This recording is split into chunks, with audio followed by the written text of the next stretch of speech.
Fala pessoal, tudo bem?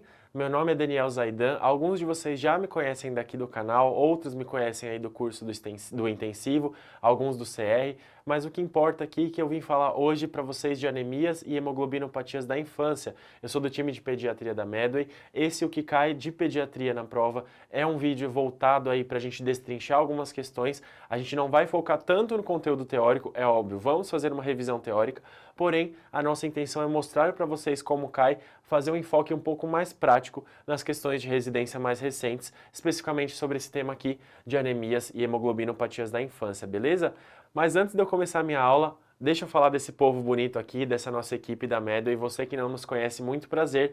Somos um grupo de professores aí, uma empresa voltada para a educação médica, especificamente aí para residência médica. Estamos abrindo cursos não só para acesso direto, mas também aí para o R3 de clínica médica esse ano, uma das grandes novidades aí. Então, se você não nos conhece, seja muito bem-vindo. Fica ligado que a gente tem um monte de material legal, especificamente para você que sonha em fazer residência em São Paulo. Temos aqui no YouTube diversos vídeos aí revisando as últimas provas, especialmente agora desse ano, último ano aqui das provas que caíram. A gente fez lives de correção, algumas dicas de última hora. Então, para você que está sonhando em fazer residência em São Paulo, que está prestando, é imperdível esse conteúdo aqui. Fica ligado, se inscreve aí no nosso canal. Fica o convite também para você conhecer os nossos guias estatísticos das instituições. O link está na descrição. E aí a gente faz também todo o debriefing, aí todo o guia para vocês aí do que mais cai em cada instituição, de como cai. E também tem todo o material disponível aqui no nosso YouTube. Vocês estão mais do que convidados a conhecer.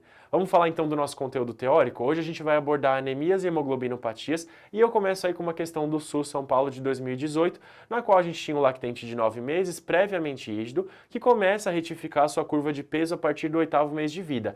Sempre que a gente retifica uma curva de peso, tem que acender a lanterna aí na nossa cabeça para que algo esteja acontecendo de errado. Vamos dar uma olhada na história dessa criança. Essa criança fez o aleitamento materno exclusivo até o 7º mês de vida, e aí assim, começa a introdução alimentar com sucos, frutas e sopinha, que não aceita muito bem, preferindo mamar o seio materno. A criança mama 3 vezes à noite quando ela quer, sempre quando ela quer. Com esse histórico, o pediatra solicitou um hemograma ferritino e ferro sérico com um HB de 9,2. E aí, pessoal, depois que essa criança começou a introdução alimentar, a gente vê uma preferência dessa criança pelo seio materno. Para a criança até 6 meses, que está mamando ali só no seio, ganhando muito bem peso, isso vai muito bem. Passados dos 6 meses, a gente tem uma necessidade maior de alguns nutrientes, entre eles o ferro, do qual só o seio materno não vai suprir essa necessidade. Então essa criança ela tem uma concentração de hemoglobina mais baixa, de 9,2, portanto ela tem uma anemia. Qual que é o diagnóstico etiológico dessa anemia? Nesse caso, a gente tem como diagnóstico etiológico uma anemia ferropriva. Essa criança não tem consumo de ferro nos alimentos, não tem consumo de alimentos, seja de origem vegetal, seja de animal, ricos em ferro, e culminando aí na sua anemia ferropriva, e é uma das principais causas de retificação de curva de peso. Essa criança passa a retificar a curva de peso, atribuível aí à sua anemia ferropriva.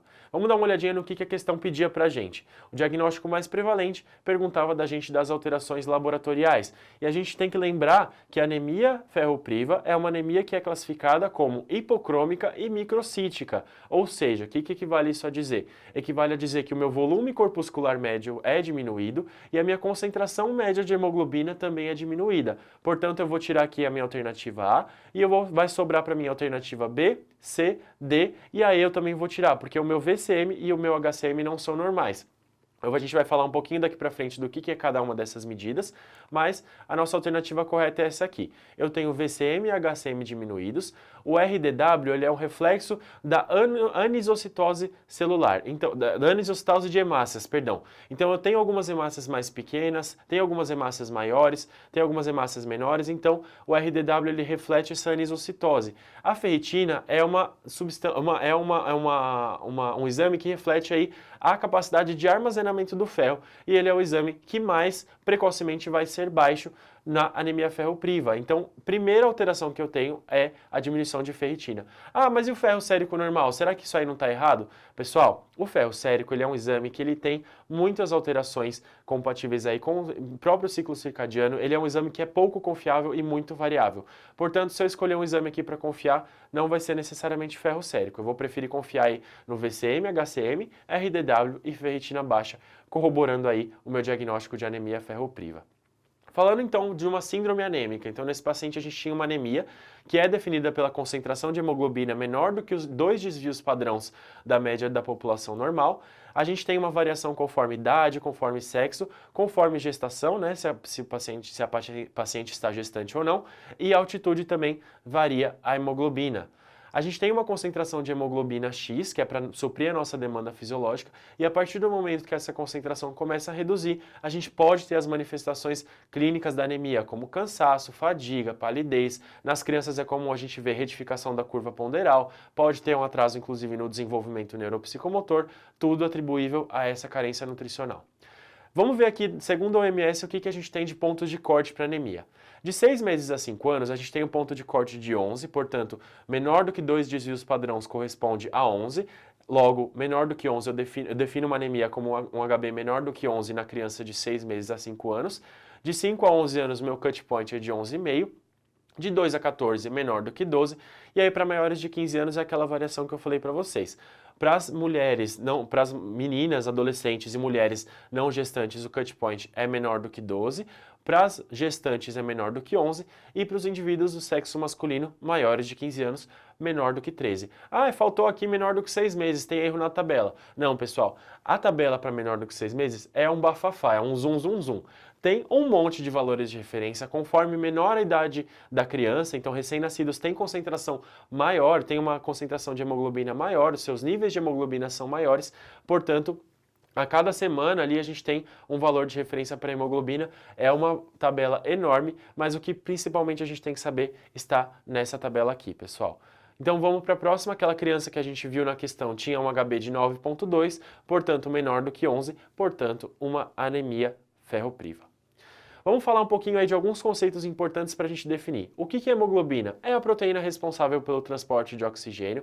A gente tem diversos tipos de hemoglobina. No geral, a hemoglobina adulta, que é a que predomina na criança, que não é logo ali o recém-nascido, ela vai ter 2 cadeias alfas e 2 cadeias beta. A gente tem alguns outros tipos de hemoglobina, como a hemoglobina fetal, que tem 2 cadeias alfa e 2 cadeias gama. E existem também alguns outros tipos de hemoglobina. Não vou falar muito disso aqui, mas é para a gente poder conceituar isso. O hematócrito, laboratorialmente, ele é definido como a porcentagem de células vermelhas no sangue. O VCM é o volume corpuscular médio, que é o tamanho mais ou menos que aquele eritrócito tem, cujo valor normal, segundo alguns autores, algumas referências laboratoriais, é de 80 a 100. E o HCM é a hemoglobina corpuscular média, que reflete a cor das hemácias. Então, quando eu falo de uma hemácia hipocrômica, eu estou falando de um HCM diminuído, e uma hemácia microcítica, eu estou falando de um VCM diminuído. Portanto, se eu tenho algum exame com um VCM e um HCM diminuído, é a mesma coisa que eu falar que eu estou diante de uma anemia hipocrômica e microcítica, a famosa anemia hipomicro. Falando um pouquinho da concentração de hemoglobina corpuscular média, também é um reflexo da cor, é uma medida um pouco diferente que reflete aí a concentração de hemoglobina e ela é útil para a gente no diagnóstico principalmente da esferocitose, que a gente não vai abordar aqui, mas é uma doença, um diagnóstico diferencial de anemia também.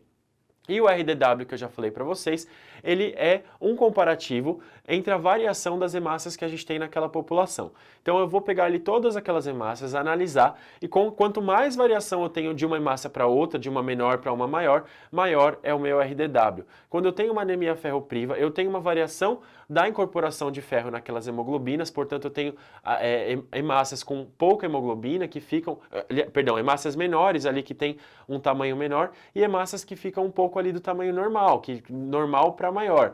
Então eu tenho uma diferença ali de anisocitose maior, portanto na anemia ferropriva eu tenho um RDW aumentado. Falando um pouquinho aí dos parâmetros laboratoriais para o diagnóstico da anemia ferropriva, esse é um dos slides mais importantes aqui da nossa aula. A gente fala de uma anemia hipomicro, o que equivale a dizer que eu tenho um volume corpuscular médio e uma concentração ali de hemoglobina diminuída, portanto uma anemia hipocrômica e microcítica.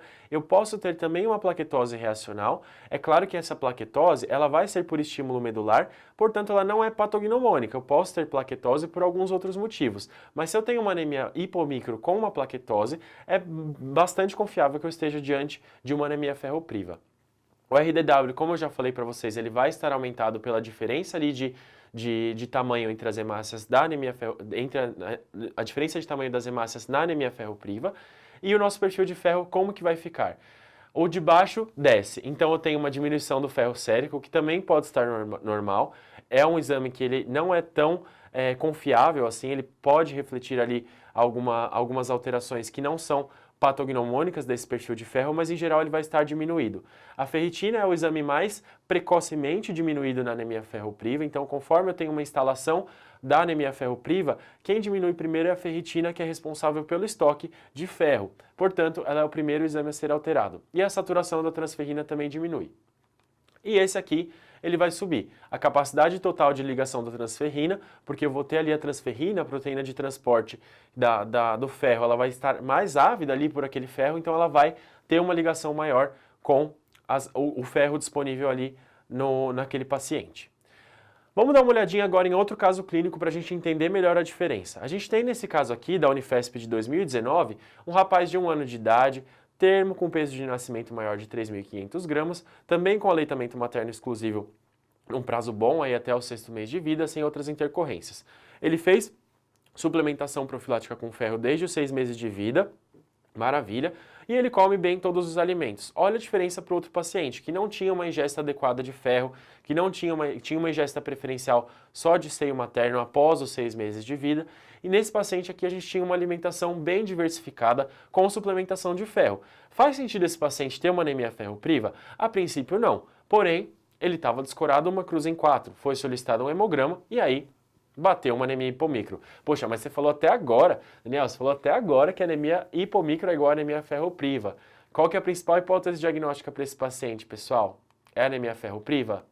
Não, pessoal, é talassemia minor ou traço talassêmico. E essa pegadinha é a grande questão aí dessa nossa investigação clínica. O traço talassêmico ou talassemia minor, como se pode falar, é uma doença genética que é caracterizada pela deficiência de produção das cadeias betas da hemoglobina. Então eu tenho ali uma certa deficiência da produção da cadeia beta da hemoglobina. Nesse caso aqui eu tenho uma cópia de gene normal e uma cópia que está alterada, portanto eu tenho comprometimento parcial ali da minha produção de hemoglobina, configurando num perfil clínico com uma anemia mais leve, ali em torno de 10,1, para esse paciente seria ali 11 o ponto de corte, 10,1 está até que ali mais ou menos ok.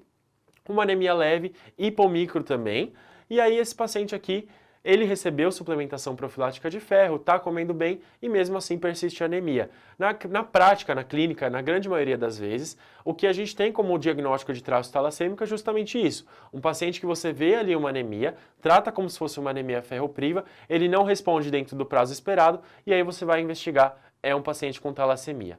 Nesse caso aqui, pode perceber que a banca nem colocou anemia ferropriva, porque seria ali a principal hipótese diagnóstica.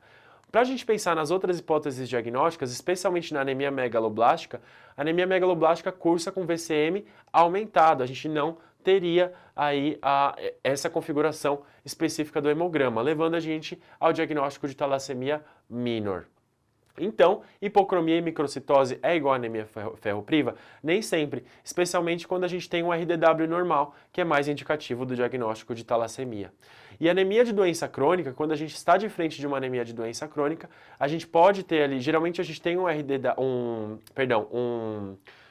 VCM e um HCM normais, e a gente pode ter também, às vezes, cursando aí com hipocromia e microcitose, mas em geral o VCM e o HCM são normais, e nesse caso a ferritina pode ser normal ou aumentada por conta da ferritina ser uma proteína de fase aguda. Então eu tenho o estímulo à produção de ferritina e ela pode estar aumentada por conta desse quadro aí inflamatório da anemia de doença crônica. Então secundária, por exemplo, a uma doença inflamatória crônica, ou a uma neoplasia, ou qualquer outro tipo de intercorrência mais crônica que esse paciente tenha, isso faz aumentar a secreção de proteínas de fase aguda e aumenta, portanto, a ferritina. Então eu tenho aqui nas talassemias um diagnóstico diferencial de anemia ferropriva.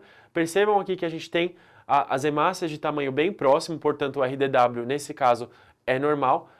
Então suspeitem quando o paciente tem ali tudo certinho, o diagnóstico feito de anemia ferropriva, está tratando e mantém a anemia, suspeitem de ser uma talassemia, especialmente quando a anemia é leve, de um traço talassêmico ou talassemia minor. Lembrando aí das principais configurações, o RDW é normal ou sem ferropenia e é uma anemia leve refratária ao tratamento com sulfato ferroso. Passando aí para uma das nossas últimas etapas de abordagem nessa aula, vamos dar uma olhada nessa questão aqui da Santa Casa, na qual a gente vê um rapaz de 6 anos com anemia falciforme, com queixa de dor em membros inferiores há cerca de 12 horas, que já fez uso de analgésicos comuns em casa, com uma face dolorosa e a dor intensa, nota 7. Nesse caso, a melhor conduta é... Pessoal, agora a gente vai falar, vamos virar a página, a gente vai falar agora de anemia falciforme. A gente está diante de uma das principais complicações, de uma das principais crises dentro da anemia falciforme, que é a crise álgica. Dentro da crise álgica, eu tenho que tratar a dor do paciente. E eu começo geralmente com analgésicos comuns, posso lançar mão de anti-inflamatórios não hormonais, porém não é uma conduta que a gente faz de rotina, especialmente quando a gente não dispõe de uma função renal prévia desse paciente. Porém, eu tenho que levar muito em consideração a dor desse paciente. Na grande maioria das vezes, eu tenho que ser agressivo na dor desse paciente a ponto de usar logo de cara um opioide como a morfina. Ah, mas por que você não usou a codeína e o tramadol? Elas são medicações que podem ser úteis ali no começo, porém quando eu tenho um paciente com dor intensa, eu preciso controlar ali com a dor mais rápido possível, eu tendo a começar ali com a morfina para depois usar a codeína e o tramadol para descalonar. É claro, nesse caso, de dor intensa. Hiperidratação é uma conduta que não é utilizada mais nas crises da anemia falciforme, tirando o AVC, que eu vou falar um pouquinho daqui para frente, porque a gente pode sobrecarregar o pulmão e o coração de um paciente que já vive num regime de sobrecarga cardíaca mais crônico. Então a gente tem que tomar cuidado no manejo da crise álgica do falciforme. Vamos falar um pouquinho aí de anemia falciforme. É uma doença que a gente tem, uma doença autossômica recessiva, que a gente tem uma substituição de aminoácidos ali para configuração da hemoglobina, e aí a gente vai combinar aí com o que a gente chama de drepanocitose, que são as hemácias em foice. Essas hemácias, elas não somente alteram a sua configuração, como elas são mais suscetíveis à hemólise e também elas podem, em determinadas condições, falcizar. O que é falcizar? Elas vão se polimerizando ali, juntando umas nas outras, e elas podem levar a fenômenos vaso-oclusivos, como é a crise álgica. Então eu tenho uma vaso-oclusão a nível ali de medula óssea, esse paciente tem uma dor intensa, por conta de uma falcização, de uma polimerização dessa hemoglobina alterada que a gente chama de hemoglobina S. A hemácia, então, portanto, é mais suscetível à hemólise e, por conta da polimerização, ela é suscetível também à vasoclusão. Então, eu tenho uma anemia ali que tem uma hemólise por uma hemácia mais suscetível e, por conta dessa vasoclusão e dessa maior suscetibilidade, eu tenho uma gama de complicações e é delas que a gente vai falar aqui. Entre as principais complicações, a gente tem as crises álgicas. Essa aqui é a principal manifestação que vai cair na sua prova.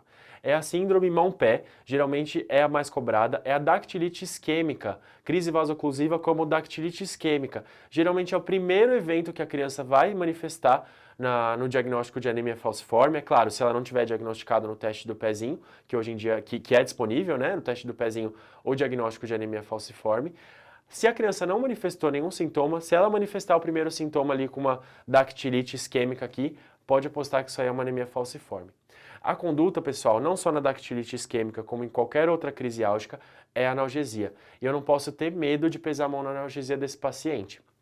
Para a dor refratária, eu tenho que esse paciente geralmente vai começar o tratamento ali na sua casa, mas aí se esse paciente por acaso procurar o pronto-socorro com refratariedade da dor, eu tenho que internar, fazer analgesia endovenosa e eu não posso ter medo de usar opioide. É um dos casos que a gente menos pode subjugar a dor do paciente. Eu começo já uma analgesia um pouco mais potente, porque esse paciente, conforme ele aumenta a dor, ele falciza mais. Ele aceita menos dieta, ele desidrata e ele falciza mais. Então eu estou piorando o quadro dele. Além disso, quanto mais dor que esse paciente tiver, mais ele vai hipoventilar. Então eu posso predispor a uma outra complicação que eu vou falar daqui a pouco, que é a síndrome torácica aguda. Então não tenham medo de usar analgésicos para o paciente com anemia falciforme. Questão do anti-inflamatório não esteroidal, eu já comentei, eles podem ser úteis como adjuntos aí no manejo da dor, porém eu tenho que ter a consideração de que eu não posso sobrecarregar a função renal desse paciente. Então, se eu estou diante de um paciente falciforme com alteração de função renal, dá uma segurada no anti-inflamatório. Opioides que a gente pode usar, codeína, morfina ou metadona, especialmente a metadona no desmame da morfina. Eu mantenho uma analgesia fixa regular em cerca de 24 a 48 horas para depois eu ir desmamando e pensando numa programação de alta. E atenção à descontinuação. Eu não posso descontinuar esse paciente abruptamente, eu tenho que fazer um desmame lento, seja de morfina ou seja de outro opioide que ele esteja usando.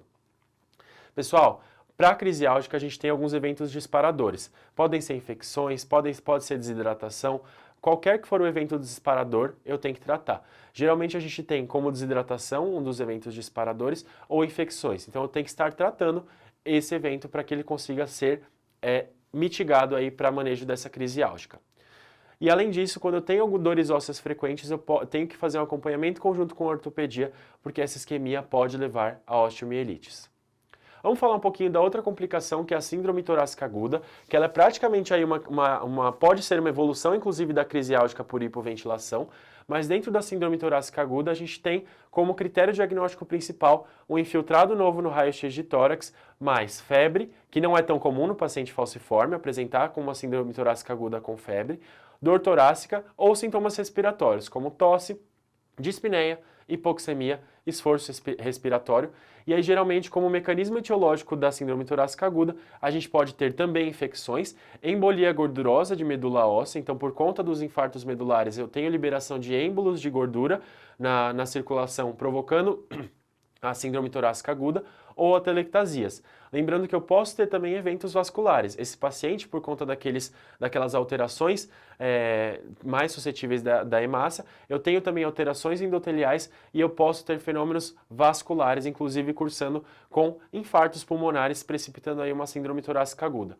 Lembrando aqui, pessoal, que na criança dificilmente eu vou ter febre junto com a síndrome torácica aguda. Posso ter? Pode, com certeza. É frequente que a gente veja. Porém, não espere a febre para diagnosticar uma síndrome torácica aguda.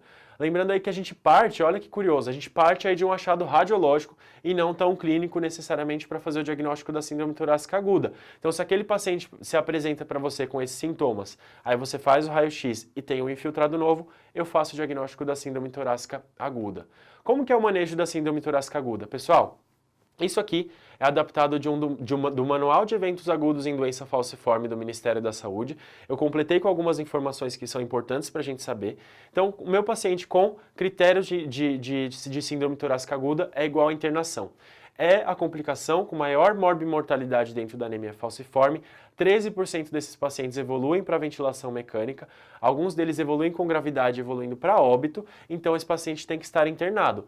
Triagem inicial, oximetria para ver se esse paciente vai precisar de O2, hemograma PCR, hemoculturas e raio-x de tórax, obviamente que eu já vou ter feito. Já falo um pouquinho aqui de transfusão, assunto à parte. Segura um pouquinho. Manejo, analgesia, gente, analgesia. Lembrando aí que eu tenho que usar opioides com cautela, especialmente se esse paciente tem risco aí de depressão respiratória, mas eu não posso ter medo de fazer analgesia para esse paciente. Pessoal, hiperidratação é conduta antiga, não se faz mais hiperidratação. Antigamente se recomendava hiperidratação para todo paciente com anemia falciforme, em síndrome torácica aguda, porque aí você tornava menos viscoso aquele sangue e diminuía os eventos oclusivos, diminuiria ali os eventos isquêmicos. Porém, isso hoje em dia não é mais recomendado, a gente tem que manter uma hidratação basal. Se esse paciente está aceitando VO, ótimo, ele vai aceitar VO. Se esse paciente não está aceitando VO, posso fazer hidratação EV, mas eu não vou hiperidratar. Eu tenho que dar a hidratação que ele precisa. Se ele estiver desidratado, eu vou repor, posso expandir, porém eu não faço uma hiperidratação. Broncodilatadores, beta-adrenérgicos inalatórios, eu vou falar aqui mais pra cá. Antibiótico-terapia, eu geralmente começo aí com amplo espectro. Na prática, em geral, a gente começa com ceftriaxone, é um dos esquemas principais. Mas opções são ampicilina, principalmente para cobertura de Streptococcus pneumoniae. O falciforme é um paciente que é asplênico funcional, então ele não necessariamente vai ser esplenectomizado, porém, ele tem uma deficiência funcional ali de combate, né, de imunidade. Então, esse paciente ele tem maior suscetibilidade a infecções, especialmente por germes encapsulados, entre eles o Streptopneumoniae, e eu preciso de uma cobertura antimicrobiana para esse paciente que cubra esses micro-organismos. Eu posso, nos pacientes mais velhos, que têm maior suscetibilidade a infecções pelo micoplasma, associar macrolídeos como a azitromicina. Então, um paciente ali com um quadro de síndrome torácica aguda, eu começo com ceftriaxone e azitromicina, por exemplo, posso começar tranquilo. Pessoal, vírus também podem causar síndrome torácica aguda. E paciente com anemia falciforme entra nos critérios de prescrição de oseltamivir. Então vale a pena ver se esse paciente fecha critérios para síndrome gripal e para síndrome respiratória aguda grave, porque o falciforme é um grupo de risco para evolução grave de influenza e ele deve ser prescrito oseltamivir se indicado. Os broncodilatadores eu posso indicar para aqueles pacientes que sibilam, posso tentar utilizar ali também alguns pacientes que ainda não sibilaram para ver como um teste terapêutico, mas eu posso tentar lançar mão dessa medicação, mas principalmente para pacientes asmáticos ou que já tem algum histórico de sibilos. O uso de broncodilatadores não é recriminado nesse caso, então eu posso utilizar numa tentativa de compensar mais o seu respiratório. E oxigenoterapia e fisioterapia respiratória para manter a saturação desse paciente próximo ao basal. Vamos falar um pouquinho disso aqui, pessoal.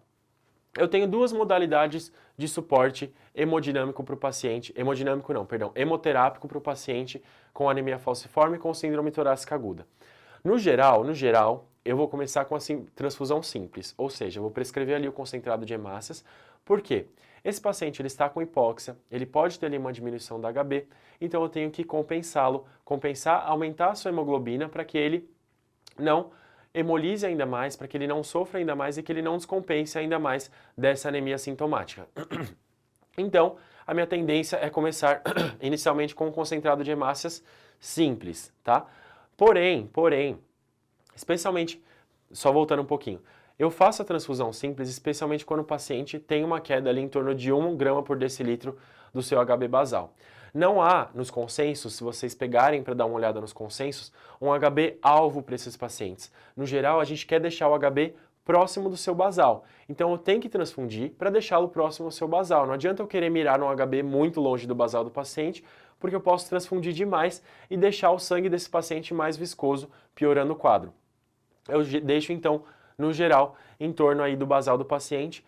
E aí eu posso considerar especialmente se ele tem uma queda ali a partir de 1 grama por decilitro do seu HB basal, especialmente quando esse HB é menor do que 9. Caiu mais do que 1 grama por decilitro, considere ali, prescreva a transfusão simples, tá? Porém, as diretrizes não entram em consenso com relação ao HB alvo específico. A gente tenta deixar ali em torno, no máximo, evitar superar o HB de 10 por conta do risco aumentado de hiperviscosidade.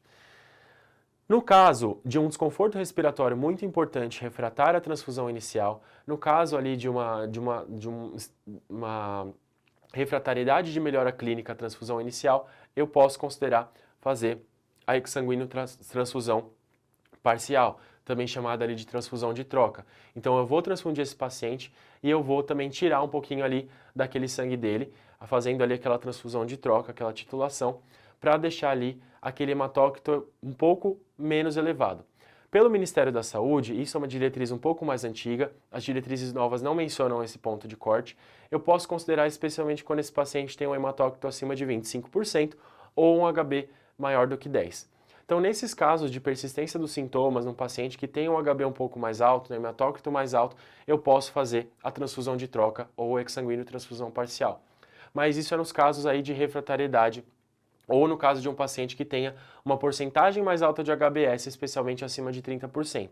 Porque quanto mais HBS eu tenho, mais eu vou falsizar. Preciso deixar esse sangue com menos HBS. Mas isso é muito variável. O que vale para lembrar para vocês é exsanguíneo transfusão parcial em caso de persistência dos sintomas ou se esse paciente está muito hemoconcentrado. Fechou? Bora para a próxima então. Dentre as outras complicações, a gente tem o sequestro esplênico, que não se sabe muito bem qual que é a sua etiologia, mas a gente tem um aumento muito protruso do baço, então uma criança que vai chegar para você com uma esplenomegalia muito grande, aguda, e eu vou ter uma anemia aguda, então um paciente que vai chegar pálido, com um baço enorme, gigantesco, com clínica de anemia sintomática. Não se sabe muito bem qual que é o disparador desse sequestro esplênico, pode ser que seja uma infecção, não se sabe muito bem ao certo, essa é a principal teoria.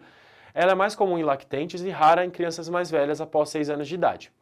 Então, o quadro principal é esplenomegalia súbita com queda de HB. A criança chega branca igual um papel com um baço que vem até o umbigo. Então, tem que pensar em sequestro esplênico. E o tratamento é você repor volume. Então, você repor ali, fazer a reposição volêmica com solução cristalóide e, obviamente, você fazer a hemotransfusão desse paciente. Nesse caso, eu não falo em transfusão de troca, eu falo em transfusão simples porque eu preciso repor o que esse paciente perdeu. Eu vou falar de transfusão de troca, de exsanguíneo transfusão, quando eu quero diminuir a HBS. E nas complicações que eu vou falar aqui, são duas principais que eu vou falar. Síndrome torácica aguda e AVC, que segura um pouquinho, segura a empolgação, que logo eu vou chegar lá. Lembrando aí que eu posso considerar a esplenectomia depois de 2 crises ou se eu tenho um paciente, obviamente, num primeiro episódio com gravidade. Falando de outra complicação que muitas das vezes confunde a gente com relação ao sequestro esplênico por conta de ser uma anemia aguda, é a anemia aplásica. Ela é uma infecção pelo parvovírus B19 e eu sei que você pensou agora, aonde eu já ouvi isso? Na aula de doenças exantemáticas, a gente tem um parvovírus B19 como agente causal do eritema infeccioso. Então ele entra aqui como importância também na anemia falciforme. É uma anemia, uma infecção que vai levar a uma destruição dos precursores da série vermelha, levando a uma reticulocitopenia. Então esse paciente não vai ter mais produção ali de reticulócito. Então isso ajuda ali a gente a diferenciar esse tipo de complicação. A última complicação que a gente vai falar aqui é o AVC. No caso do AVC eu não vou me alongar muito, mas a principal medida que a gente faz para o AVC dentro do paciente com anemia falciforme é fazer a transfusão simples ou, mais comumente, a exsanguíneo transfusão, especialmente visando diminuir a porcentagem de HBS. Então, em geral, eu tenho pacientes que têm um HBS muito aumentado. Esse HBS muito aumentado faz com que você tenha um evento ali de falcização e aí você induz a uma injúria vascular, um AVC. Portanto, o meu tratamento visa diminuir a HBS para em torno de 30%. Vamos falar aí das últimas doenças que a gente fala nessa aula. Essa questão aqui de 2020 fala de uma paciente de 4 anos que é levada à UPA pela sua mãe, com um quadro de icterícia, né, de que a criança estava amarelada e cansando-se com facilidade, e ela estava fazendo um tratamento para ITU nos 3 dias anteriores com ácido nalidíxico. No exame físico, essa paciente estava descorada, um pouco taquicárdica ali com uma frequência de 120, com um baço palpável a 1 centímetro do rebordo costal esquerdo, com uma hemoglobina de 6,5, portanto com uma anemia com reticulocitose. Então, sugere para a gente aí uma anemia hemolítica.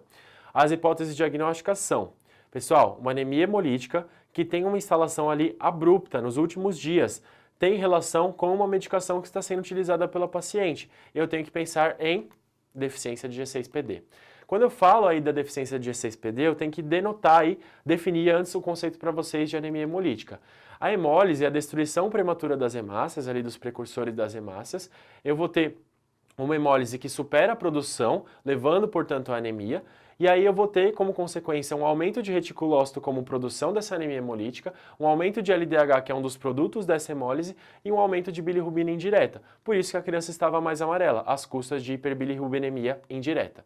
Eu vou ter, só para frisar, então, aumento de reticulócitos é bastante importante. Essa paciente tinha um reticulócito de 9% que estava aumentado, refletindo aí uma hemólise superando a produção. A deficiência de G6PD, ela é um defeito enzimático, ela é uma doença também autossômica recessiva, perdão, é uma doença ligada ao X, não é autossômica recessiva, é uma doença ligada ao X, então, portanto, mais comum em meninos. Ela é uma das principais causas de icterícia no período neonatal.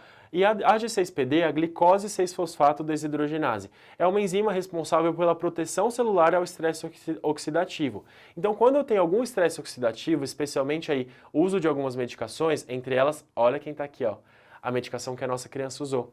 Eu tenho aumento do estresse oxidativo nessas células e eu não tenho ali o meu mecanismo protetor. Portanto, eu tenho hemólise. O tratamento é basicamente evitar essas medicações e dar o suporte com transfusão se necessário.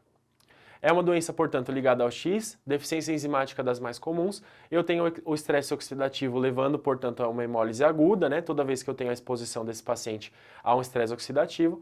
E os desencadeantes geralmente são os medicamentos, dos quais os principais estão aqui, e infecções.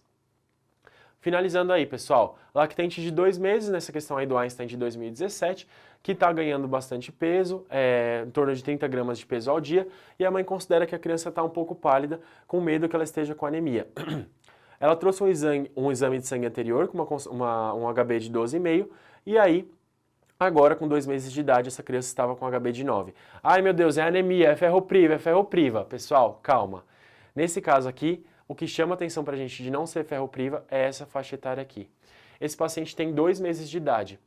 Nesse caso, eu tenho como diagnóstico diferencial a anemia fisiológica do lactente. E eu vou falar um pouquinho mais aqui para vocês. O exame físico não tinha nenhuma alteração e a conduta apropriada para o caso era apenas observar e reforçar o aleitamento materno. Segura a ansiedade. O que acontece com esse paciente?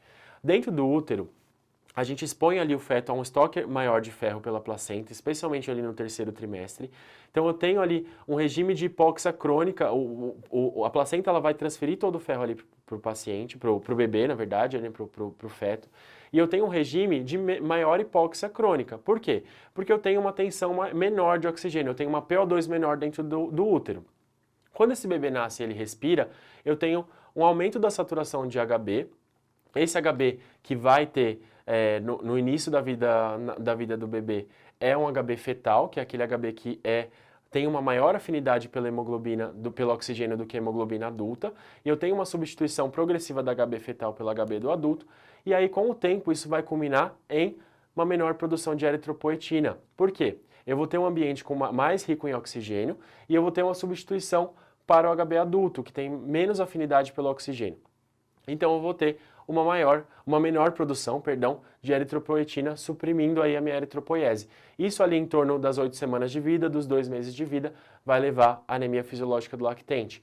O bebezinho a termo tem níveis mais altos de HB e de eritrócitos. Na primeira semana de vida a gente começa a ter esse declínio progressivo de HB. Em torno de 6 a 8 semanas a gente vai ter ali um HB em torno de entre 8 a 12 semanas, a gente vai ter ali um HB em torno de 11, que é quando ele começa a recobrar. Então a anemia fisiológica do lactente vai ser ali entre as 6 a 8 semanas, e os estoques de ferro eles são suficientes até 20 semanas, portanto não precisa de tratamento, na grande maioria das vezes.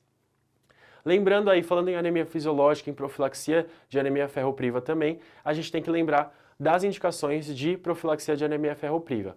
Antigamente, a gente tinha algumas indicações pela Sociedade Brasileira de Pediatria de iniciar a suplementação com ferro, sulfato ferroso profilático para profilaxia de anemia ferropriva nos 30 dias de vida para pacientes com alguns fatores de risco, como bebês com menos de 2,5 kg, pré-termos com peso entre 1,5 kg e 2,5 kg, pré-termos mais com peso ainda menor, conforme menor o peso, quanto menor o peso, maior seria essa dose de sulfato ferroso. E aí, aos 90 dias de vida, começaria a profilaxia para o bebê, que era um termo adequado para a idade gestacional, e tanto faz se ele tinha aleitamento materno exclusivo ou não. Isso mudou esse ano. Então, se mudou, é um assunto quente para sua prova. Atualmente, eu mantenho ali o meu início de profilaxia para os bebês que são prematuros, que têm o peso menor do que 2,5 kg, porque esses bebês têm uma demanda metabólica maior e menores reservas, especialmente os prematuros. Então eu mantenho o início da minha profilaxia com 30 dias de vida, nessas doses que estão aqui para vocês. Porém, para o bebê, que ele é um termo AIG, eu vou dividir em 2 momentos, com fatores de risco e sem fatores de risco.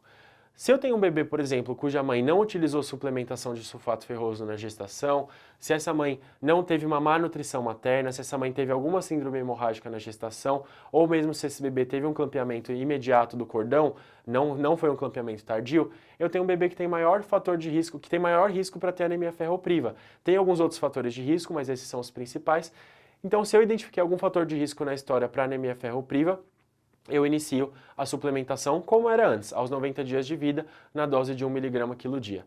Agora, se esse bebê é um termo AIG, que a mãe utilizou direitinho o sulfato ferroso na gestação, a gestação foi lisa, sem nenhuma intercorrência, esse bebê foi clampeado tardio, tá? Ó, 0 bala, eu posso começar a suplementação dele de sulfato ferroso com 6 meses de vida, com 180 dias de vida, na mesma dose. Essa foi a grande mudança aí de 2021 e é com ela, com essa atualização, que a gente fecha a nossa aula de anemias e hemoglobinopatias. Mas antes de você ir embora, fica aqui com a gente, presta atenção. Especialmente para você que vai prestar aí as provas de residência de São Paulo. A gente dispõe aí do nosso curso intensivo São Paulo, que tem 40 aulas para cada uma das principais instituições de São Paulo.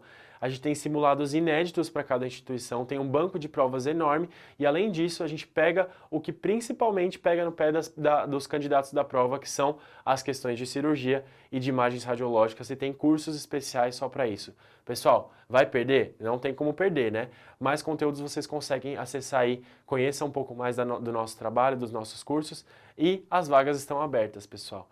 Então, é isso. Para você que vai prestar, é imperdível. Eu só deixo para você esse convite mais do que especial. Aquele abraço, espero que tenham gostado e até a próxima.